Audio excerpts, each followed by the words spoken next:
this program. Viewer discretion is advised. You're listening to Odyssey, A Tale from the Road, an audiobook by Christopher Cologne. All rights reserved. Any resemblance to persons living or dead are purely coincidental. Chapter 15. I had to admire Bert and Beatrice for their drive. That's exactly what I wanted for our band. Sometimes it takes the drive of trying to prove your detractors wrong, to serve as sufficient motivation. I wonder how many monuments, skyscrapers, and industries were built on the pure will of someone who was told that they couldn't do it. There was a collection of people that I would like to have an audience with just to show them, our website, fan base, and live performances to show we had made at least a small ripple in the business, even if it was off of playing other people's music. They were people who cleared the schedule if they knew we were coming to their town. That's what I loved the most, because those people knew that when they went to one of our shows they were going to get their money's worth. We were following our dream just like Bert and Beatrice, but thanks to that piece of shit, Gabby, things would never be the same. People too weak to follow their own dreams often discourage other people from following theirs. I read that on a bumper sticker once, and it's still true today. As they say in the hip-hop culture, the haters. I've dealt far too many haters in my time. Even Corey had been a hater of my luck with women. It's something you either have or you don't. I would turn up the charm, and if a girl took the bait, so be it. I didn't absolutely need to be with a different girl each night. It was pretty draining, actually. You would have a miniature relationship with a girl, that was the hooking up, the physical part and the breakup all in one night, always promising I would look the girl up when I came back into town. That's a promise I usually broke. I never pushed the issue, and that's what the girls responded to. You could smell the desperation on Corey. He wanted, so badly, to be liked by everyone in the room. He was a good-looking guy and he hooked up with some pretty girls, but if the girl I was with was prettier than the girl he was with, he would get all bent out of shape. So, it was a competition in his eyes. I wasn't keeping score. Raphael, Jimmy, and Dimitri would hook up on occasion, but they never treated it like a life or death situation like Corey did. Bert, Beatrice, and I had a very decent conversation. It was the most civilized conversation I've had in days. Bert had told us that Beatrice was pregnant. Maybe that accounted for a bit of her size, but she was still a sizable woman. She was in the early stage of her pregnancy too, which meant she was bound to get even bigger, if you could imagine that. The sign on side of the truck did read tantalizing family food and catering. Did that mean that they catered food to families or that they were a family that catered food? The last one seemed to make more sense. But they never mentioned any other previous kids. Over the years they've traveled the world in search of all kinds of exotic foods and meats. Anything that crawls, swims, or flies, they have eaten it. I've always had an open mind, but there are some things I just wouldn't consider food. For example, an ostrich was something you would see in National Geographic or maybe the zoo, not the dinner table. I wouldn't think about eating one, yet according to Beatrice, they are quite tasty. She said, unlike the common chicken, ostrich meat doesn't contain the salmonella virus. Preparing ostrich meat was technically easier because the cook didn't have to worry so much about cross-contamination, than they would if they were cooking your average rooster. You learn something new every day. Then, the conversation got unusual when they spoke about their trip to Africa. Bert told us, in a matter-of-fact fashion, there are parts of Africa, where the illiteracy rate is so bad that companies would have to put pictures of the food on the labels of cans and jars. The areas were so destitute, that the people never learned how to read. Customers at the market couldn't tell if the cans had contained peas, beans, tomatoes, or whatever. Companies that had distributed the food to the markets had to make sure that the cans had pictures of the food inside. Well, Gerber Baby Foods wasn't made aware of this, when they started to sell their baby food in these parts of Africa. You could imagine, that when the customers walked down the aisles of the market and saw these jars of beige mush and a picture of a baby on the label, since the Gerber Company's logo was a cute cherub-like baby's face, those people assumed those jars had pureed babies inside them. It created quite a conspiracy. That made me sick to my stomach. I had a pretty morbid sense of humor, but this was reality. Those people honestly thought there was mush made from babies in those jars. That was just plain disgusting. I said that's really nasty, even if it was a misunderstanding. Beatrice asked, why do you think that it's nasty? There are parts of Africa, where cannibalism is still practiced. To eat the flesh or drink the blood of one's opponent in battle is thought to give you their power.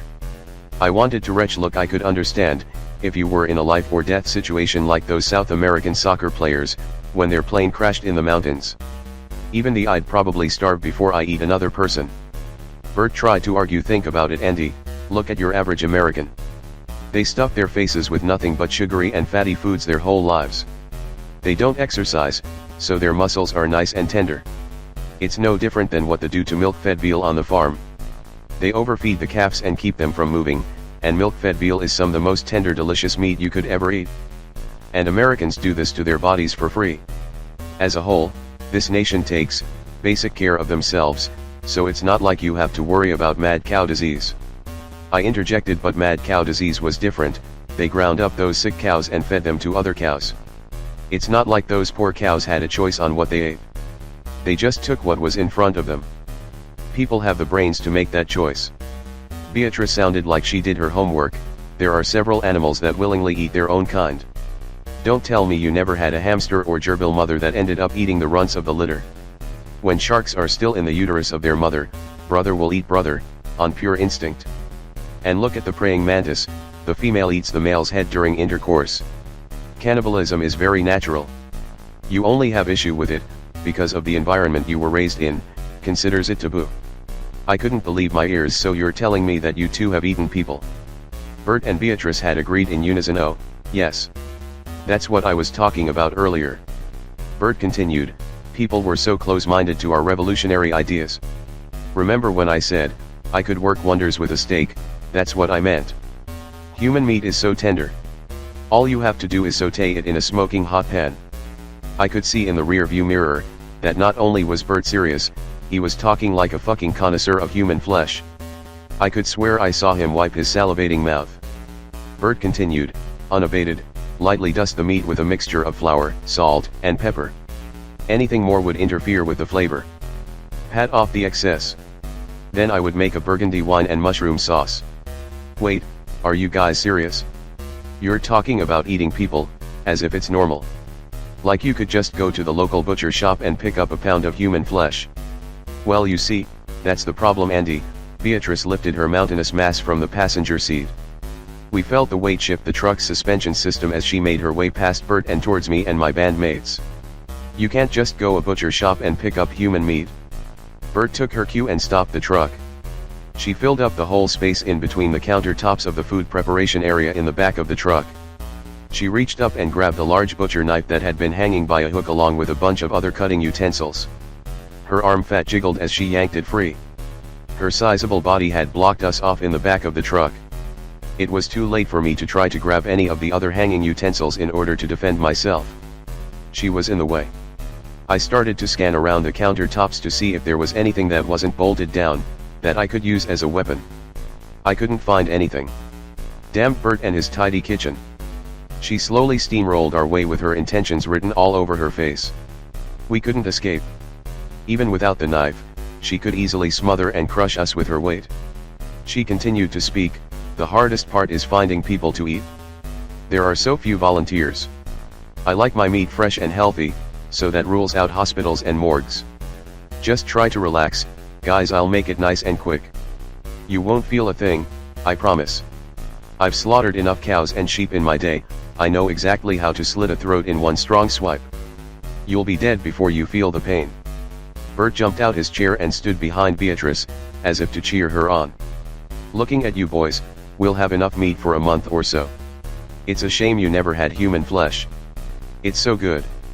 Some people say it tastes like pork or chicken, but it's more like beef except a little sweeter.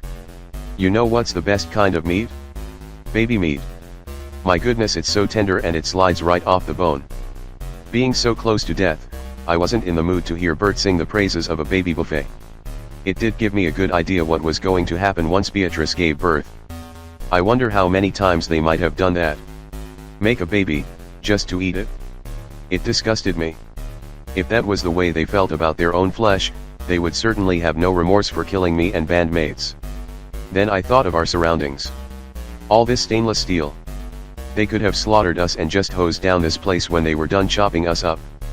We obviously weren't their first victims, they knew exactly what they were doing. Real professionals. And I was really starting to like them. Beatrice had us cornered in as far as we could be, and still breathe comfortably. I felt Corey pressed into my back. I just hoped that he didn't panic and get us killed any faster.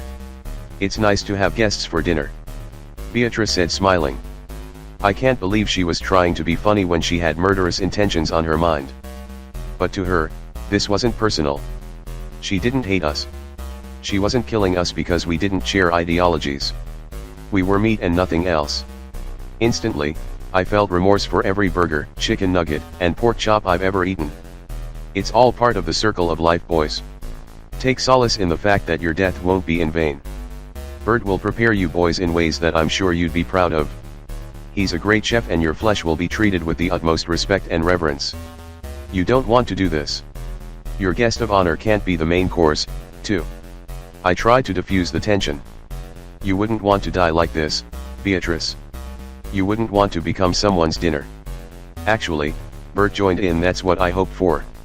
Beatrice turned around, suddenly, to look at her husband standing behind her. What? You wanted to eat me? It was actually quite comical, to see this wall of a woman towering over her husband as if she was about to engulf him. Seeing that she was about to engulf us, I was so glad that she had switched her focus. Well, yeah. Bert seemed so meek in the shadow of his wife. I thought that was the long-term plan. One of us was going to eventually eat the other. I thought that was why you were fattening yourself up. So when the time came, I'd be left with plenty to eat. I never had such a plan. I don't know what had gotten into your mind to think that.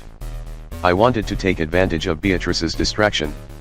I didn't have to say anything to my bandmates.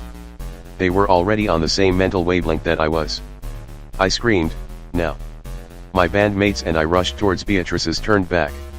All of us combined, probably weighed anywhere from 800 to 1,000 pounds, and we still had trouble trying to topple big ole Beatrice. She was taken by surprise by our attack, and yelled all the way down as she fell forward on top of her husband. It was like trying to climb up a mound of warm pliable clay. Each foothold got caught in her folds of flesh, threatening to swallow us up like quicksand. Beatrice was screaming like a stuck pig. I don't know if it was from the pain of us crawling on top of her, or the frustration that she had wanted to snatch us and we were just out of reach, or the fact that under her weight and ours, Bert was being crushed to death. She didn't have the upper body strength to get herself up from this position. Even if she did, she was wedged between the counters and had nothing to grab to help herself up. I heard the muffled cries of Bert as we left the truck, so technically he was still alive when we got out. We weren't about to stick around to find out. What would Beatrice tell the cops, or whoever, when they would come around to eventually rescue her? The truth? I wondered if they would get to her before she died on top of her husband's crushed corpse. How long would she last?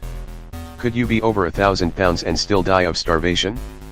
Bert and Beatrice wanted us dead, with our heads on a silver platter, kinda like Arnie Ellis. That wasn't cool. Bert and Beatrice had gotten there just deserts.